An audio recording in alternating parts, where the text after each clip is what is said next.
ಯಶವಂತಪುರ ಬಳಿ ನಿರ್ಮಾಣ ಹಂತದ ಕಟ್ಟಡ ಕುಸಿತವಾಗಿದೆ. ಕಟ್ಟಡದಡಿ ಸಿಲುಕಿದವರ ರಕ್ಷಣೆಗೆ ಈಗ ರಕ್ಷಣಾ ಕಾರ್ಯ ಭರದಿಂದ ಸಾಗಿದೆ. 77 ಕೋಟಿ ವೆಚ್ಚದಲ್ಲಿ ತಯಾರಾಗ್ತಾ ಇದ್ದ ಪಾರ್ಕಿಂಗ್ ಲಾಟ್ ಅದು.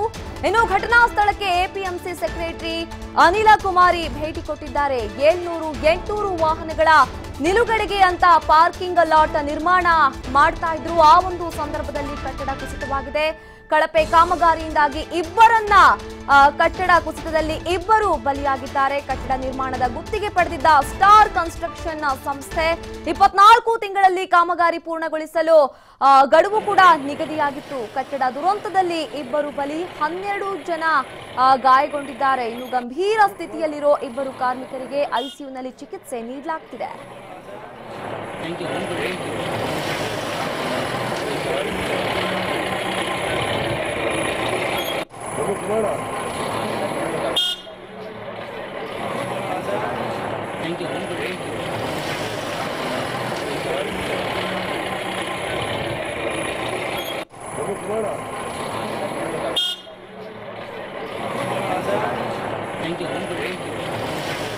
ಭೇಟಿ ಕೊಟ್ಟೆ ಬಂದಿರೋದು.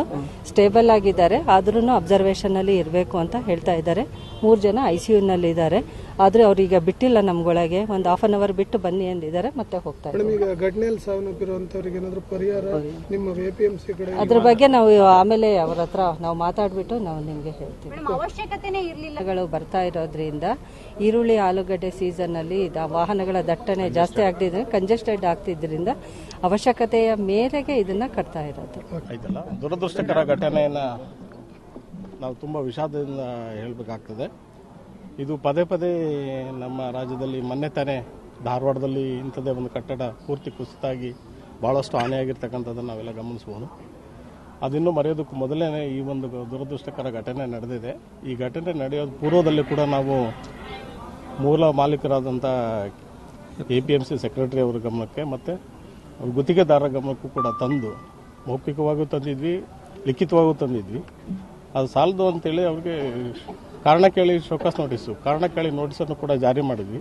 ಅದು ಯಾವುದಕ್ಕೂ ಅವರು ಜಗದೇ ಇದ್ದಿದ್ದರಿಂದ ನಾವು ಸಕ್ಷಮ ನ್ಯಾಯಾಲಯದಲ್ಲಿ ಪ್ರಕರಣವನ್ನು ಕೂಡ ದಾಖಲೆ ಮಾಡಿದ್ದೀವಿ. 5 ಪ್ರಕರಣಗಳನ್ನು ದಾಖಲೆ ಮಾಡಿ ಅದರಿಂದ ಜನಕ್ಕೆ ಭಾರಿ ತೊಂದರೆ ಆಗಿದೆ. ಅದು ಸಜ್ಜೆ ಹೇಳೋದ್ರಿಂದ ತೂಕ ಜಾಸ್ತಿ ಆಗಿ ಅದು ಕೆಳಗೆ ಬಿದ್ದಿದೆ. ಅಲ್ಲಿ ಪಿಲ್ಲರ್ ಕೊಟ್ಟು ಕೆಲಸ ಮಾಡ್ತಿದ್ರು, ಅದು ಏನು ಆಗ್ತಿರ್ಲಿಲ್ಲ. ಇದು ರಾತ್ರಿ 3 ಗಂಟೆಲಿ ಬಿದ್ದಿರೋದು, ಮೋಲ್ಡ್ ಹಾಕೋ ಟೈಮ್ನಲ್ಲಿ ಬಿದ್ದಿರೋದು. ಇದು 1 ವರ್ಷದಿಂದ ಕೆಲಸ ನಡೀತಿದೆ. ಇದು ಕಾರ್ ಪಾರ್ಕಿಂಗ್ ಅಂತ ಇತ್ತು ಇಲ್ಲಿ ಮೊದಲು. ಇಲ್ಲಿ ಕಾರ್ ಪಾರ್ಕಿಂಗ್ ಈರುಳ್ಳಿ ಎಲ್ಲ ಮಾಡ್ತಿದ್ರು. ನಾವು ಇಲ್ಲಿ 3 ಗಂಟೆ ರಾತ್ರಿಗೆ ಲೋಡ್ ಮಾಡಕ್ ಬಂದಿದ್ವಿ ನಾವು, ಈರುಳ್ಳಿ ಲೋಡು. ಆ ಟೈಮ್ನಲ್ಲಿ ಬಿತ್ತು ಇದು.